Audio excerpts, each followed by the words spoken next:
नमस्कार मंडळी. आजचा दिवस माझ्यासाठी खूप खास आहे बरं का. कारण आज आहे श्रावण महिन्यातील दुसरा सोमवार. श्रावण म्हटलं की मनात एक वेगळीच भक्ती जागी होते बरं का. सगळीकडे एक सुंदर न सकारात्मक वातावरण असतं. महादेवाचं नाव घेतलं की मन कसं शांत होतं आणि नकळत आपले हात जोडले जातात. आजच्या सकाळची सुरुवात देवाच्या स्मरणाने आणि दिवे लावून केली. बाहेरचे सगळे दिवे लावून घेतले. दारातला दिवा लावला, तुळशीजवळचा लावला आणि शमीच्या झाडाजवळ पण दिवा लावून घेतला.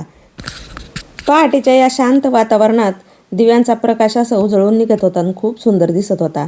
दिवे लावल्यानंतर थोडा वेळ बाहेरचे सुंदर वातावरण तुम्हालाही दाखवावंसं वाटलं. सकाळची शांत वेळ, आजूबाजूला प्रसन्न वातावरण आणि घराबाहेर पडलेला हा सुंदर उजेड, अशा वातावरणात दिवसाची सुरुवात झाली की मन अगदी प्रसन्न होऊन जातं. सकाळच्या आधी झाड लोट फरशी वगैरे सगळं आवरलेलं होतं आणि बाकीच्या कामांना सुरुवात करण्याआधी म्हटलं चला थोडा वेळ निवांत बसूया आणि गरमागरम चहाचा आनंद घेऊया. आणि मग निवांत बसून चहा घेतला. घरकाम, देवपूजा, स्वयंपाक, दिवसभर कितीतरी कामं असतात, पण सकाळचा हा एक कप चहा आणि 2 मिनिटं निवांत बसणं, यातूनच पुन्हा दिवसभराची कामं करण्यासाठी ऊर्जा मिळत असते आपल्याला. चला आता चहा झाला, थोड्या गप्पाही झाल्या, आता पुढच्या कामाला सुरुवात झाली आहे. आज श्रावणी सोमवार असल्यामुळे महादेवाच्या दर्शनाला जायचं होतं, म्हणून पूजेची तयारी करायला सुरुवात केली. त्यासाठी अंगणातील फुलं तोडून आणले आणि मस्त असं देवासाठी ताट तयार करून घेतलं. ताटामध्ये हळदी, कुंकू, बेलपत्र, बेलफळ, दूध, अभिषेक करण्यासाठी पंचामृत, पाणी, परत भस्म, अष्टगंध, अशा सगळ्या काही वस्तू घेतल्या आणि मस्त असं ताट तयार करून घेतलं. फुलं घेतले आणि मग निघालो मंदिरात जायला. सकाळची वेळ असल्यामुळे रस्त्यावरचं वातावरण खूप सुंदर होतं. त्यानंतर आलो मंदिरात आल्यानंतर मंदिराचा परिसर, सकाळची शांत वेळ आणि देवळातला घंटानाद, अशा वातावरणात काही क्षण जरी बसलं ना तरी मनातल्या सगळ्या चिंता कमी झाल्यासारख्या वाटतात बरं का. आतमध्ये मंदिरात प्रवेश केला, दर्शन घेतलं आणि मनोभावे पूजा सुरू केली. आणि आज श्रावणी सोमवार दुसरा आहे, त्यामुळे थोडासा अभिषेक पण करायचा होता आम्हाला. घरून सगळं साहित्य नेलेलंच होतं. तर सगळ्यात आधी महादेवाला पाणी घालून घेतलं, त्यानंतर दुधाचा अभिषेक घातला आणि मग पंचामृत नेलेलं होतं त्याचा पण अभिषेक घालून घेतला आणि परत एकदा पाणी घालून अभिषेक करून घेतला. त्यानंतर फुलं अर्पण करून घेतले, बेलपत्र वाहिलं, बेलफळ नेलं होतं ते पण वाहून घेतलं आणि ओम शिवाय नमस्तुभ्यम या मंत्राचा जप करत आम्ही हा सगळा अभिषेक केला.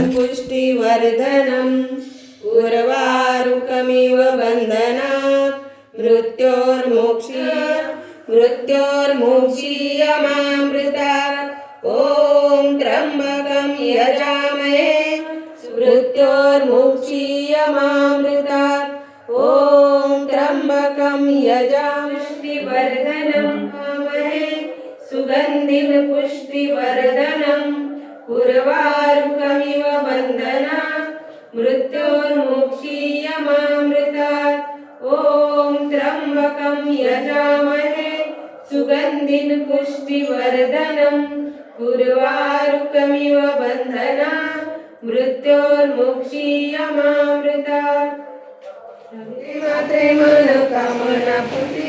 जय देव जय देव लोकेश्वरा. हिरे जडित मुकुट शोभतो बरा. रुंजुती नूरपुरे. हरे हरे हरे कृष्ण कृष्ण कृष्ण हरे हरे. मंदिरातलं आमचं नामस्मरण वगैरे सगळं झालं, आरती झाली आणि हे सगळं करत असताना मंदिरातलं वातावरण अगदी भक्तिमय झालं होतं बरं का.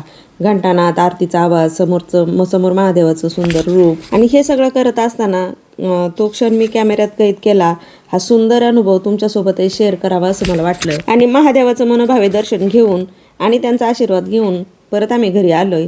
घरी आल्यानंतर पुन्हा देवघरात पूजा केली, देवांची राहिली होती ती, आणि त्यानंतर स्वयंपाकाला सुरुवात केली. मला उपवास असल्यामुळे दोघांपुरता स्वयंपाक बनवायचा होता. मग त्यांना भेंडीची भाजी आणि चपाती बनवली.